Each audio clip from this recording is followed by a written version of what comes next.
ఉమ్మడి అనంతపురం జిల్లాలో టీడీపీ అధినేత చంద్రబాబు నాయుడు పర్యటన కొనసాగుతుంది. కాసేపట్లో సింగనమల, కదిరి నియోజకవర్గాల్లో పర్యటించనున్నారు.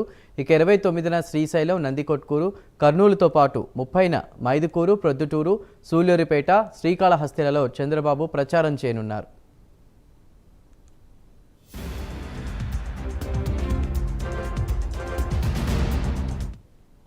టీడీపీ ప్రజాగళం యాత్రలో చంద్రబాబు పాల్గొంటున్నారు. ఇక ప్రచారానికి సంబంధించిన పూర్తి వివరాలని మా ప్రతినిధి విజయ్ అందిస్తారు. విజయ్, ఉమ్మడి అనంతపురం జిల్లాలో తెలుగుదేశం పార్టీ అధినేత నారా చంద్రబాబు నాయుడు ప్రజాగళం యాత్ర కొనసాగుతుంది. అయితే ఇది ఉమ్మడి అనంతపురం జిల్లా వ్యాప్తంగా ఈ రోజు 3 వేదికలుగా ప్రజాగళం యాత్ర అయితే కొనసాగనుంది. మొట్టమొదటిగా రాప్తాడు నియోజకవర్గంలో ప్రజాగళం యాత్ర ప్రస్తుతానికి కొనసాగుతుంది. అయితే ప్రజాగళం వేదికగా అయితే చంద్రబాబు నాయుడు ఆంధ్రప్రదేశ్ రాష్ట్ర ముఖ్యమంత్రిపై తీవ్ర వ్యాఖ్యలు అయితే చేసినట్టే తెలుస్తుంది. అయితే రాయలసీమ ద్రోహి జగన్ అంటూ చంద్రబాబు నాయుడు ప్రజాగళం యాత్ర సందర్భంగా ఈ రోజు అయితే అన్నట్టుగా అన్నాడు.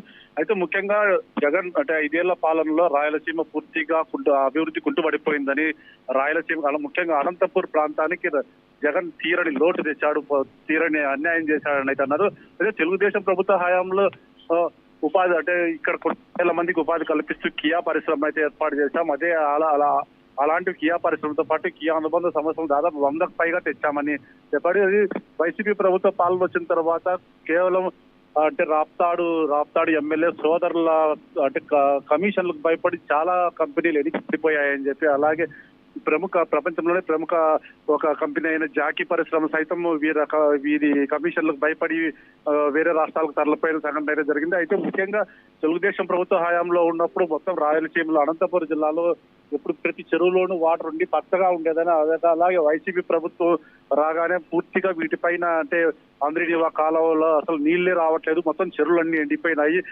రాయలసీమ దాదాపు 20 సంవత్సరాలు ఎనికి వెళ్ళిపోయింది అని అయితే చంద్రబాబు నాయుడు తీవ్ర విమర్శలు అయితే వైసీపీ ప్రభుత్వం చేశాడు. అదే ముఖ్యంగా వచ్చే ఎన్నికల్లో ఉమ్మడి అనంతపురం జిల్లాలో 14 నియోజకవర్గాలు 2 పార్లమెంట్ స్థానాలను గెలిపిస్తే అభివృద్ధి ఏంటో చేసి చూపిస్తానని అయితే ఒక ఛాలెంజ్ చేసినట్టు తెలుస్తోంది. Right, thank you.